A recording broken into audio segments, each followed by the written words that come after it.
Here we are. We are at this moment of truth. We are going to begin our poetry competition. But before we do that, we're going to have a wonderful poet who traveled all the way from New Jersey to be a part of our Super Bowl of Poetry Slam. And we talked months ago, and he said he would also come and be a part of what we're doing here. Please welcome to the stage nationally known slam poet. Give it up, Mr. Dave Stanley. Give it up, y'all.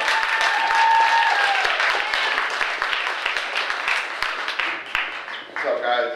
I'm Dave Stanley. I'm from New Jersey. I spent 8 or 9 months on the road a year.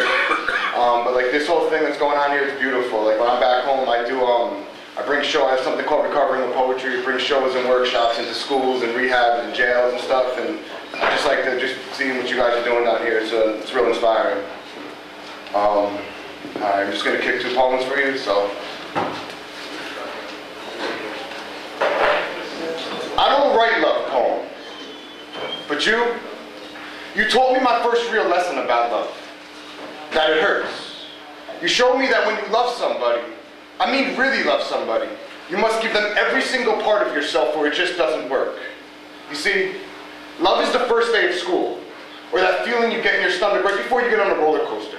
It is the sun shining down and reflecting off a mirror-like ocean, but it is also hurricane-force winds, lightning in the night sky. Love is a tsunami traveling great distances between people, knocking over everything in its path. An oxymoron of emotions that can never be grammatically correct.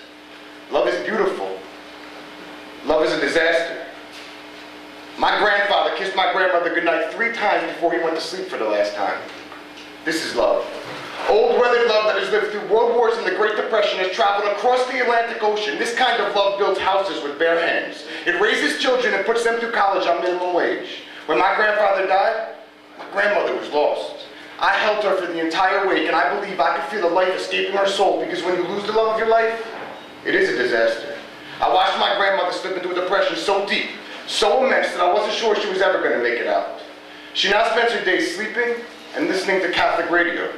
She misses my grandfather. This is real love, and it is painful. I remember not being able to keep my hands off of you. Our lips had a magnetic connection, our hands interlocked in such a way, I thought they would be together forever. Like us.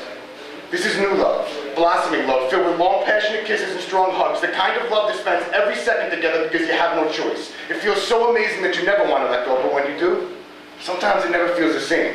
You realize you were so caught up in the first kiss that you lost yourself somewhere inside of love. You then spent so much time chasing that feeling, that first embrace. You keep searching inside of your stomach, seeing if the butterflies are still there, but the monarchs have migrated. They are gone. Sometimes love is momentary. Real connections made today that mean everything. Tomorrow are just memories. Times to look back at and smile. Or cry. Sometimes we see something that reminds us of a love we once knew. We get an uncomfortable feeling in our stomachs. The monarchs have now returned. This feeling is more like an earthquake. It is the pain of lost love. I have seen love, felt love, and lost love. But I don't write love poems. Because when it comes down to it, I'm not a good lover and never will be. I learned on day 1 that love hurts and have been on guard ever since. There are parts of myself that I will never offer up to anyone no matter what. I will hold them tight until death. They will be buried beside me in my coffin. I will leave a legacy of words that will end up down to nothing. Because thanks to you, I will never love hard enough. Thanks.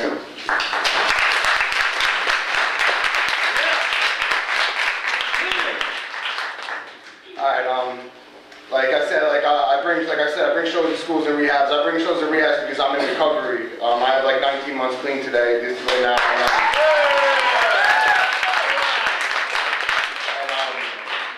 I have a lot of material that goes for stuff like that for the schools and the rehabs. But like my whole life, I wanted to be part of something. I'm adopted. My mom was an addict. She took me away from her. I don't know her. I don't know my bloodline, anything about me. I've always wanted to be part of something. Like really, and I sacrifice parts of myself to be part of certain things that were no good for me. And for the first time in my life, I feel like I'm finally part of something, and this piece is called Part of Something. All right. God created hands for building things. Sometimes before you build something, you must first destroy something else. Wildfires are never meant to be put out. Their sole purpose is to burn the entire forest to the ground, transform living things to fertilizer, make space, and prepare the soil for new growth. It is almost paradoxical that there must be death before birth. My hands have stared the Grim Reaper down. One held the machete, the other the armadillo's tail. No, I am not some kind of serial killer. This was 1999, Santa Cruz, Bolivia. It was 3 in the morning. We were on a hunt that to this day, I still don't understand. Coca leaves raw in my mouth, teenage adrenaline pumping through my body. I should have asked por qué. I didn't. We ate armadillo that night. Its meat tasted of fresh death in the mouth of the killer. I still have its tail. I will never again eat armadillo. My adopted sister told me I'm the best brother she could have asked for. She said she will always love me. This was after I burned every bridge that traversed the gaps between us, stared at her from miles away, told her that she will never be my sister, that our bloodlines will never match. Our gene pools are just strangers that made the same wrong turn. I spent so much time trying to find my way back that I never realized I was home. In being lost, I found something comfortable, without expectations. I only bought the plane ticket home because I heard something familiar in her voice. She sounded like family. I have the scarred and wrinkled hands of a senior citizen. I'm only 28 years old. I once got my palms read. The gypsy woman told me that my lifeline was short. That was 10 years ago. What do gypsies know anyway? I have defied the odds my entire life, been broke down and built back up too many times to count. My fingernails chew raw to the cuticle out of anxiety. I enjoy the taste of my own pain. Sometimes I use my own hands to destroy myself just to see who my real friends are, who will be there to build me back up when I can't do it alone. My hands never learned how to cook. So when I am alone, I tend to be hungry. Not just for food, though. I starve for someone to talk to connect with in a way that I never could with her. I need to know what it tastes like to completely give myself to someone. My biggest fear is being abandoned, but when I look into your eyes, I am not afraid. I need to cook you up a feast to myself and feed it to you every day for the rest of our lives. Please tell me what I really taste like. Be honest. After my grandfather died, my grandmother moved in with my parents. Every time I speak to her, she asks me, David, when are you coming home?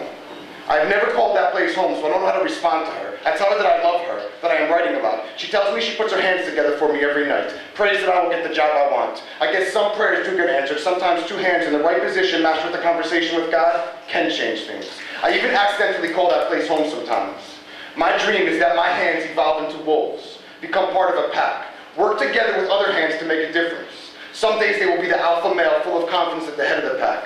Other days, I need someone to show me the right way to go. Because if I've learned anything, it's that I am not always right. I cannot always be in control of everything. The only thing I've ever really wanted is to know that my hands were truly part of something. Thanks, guys.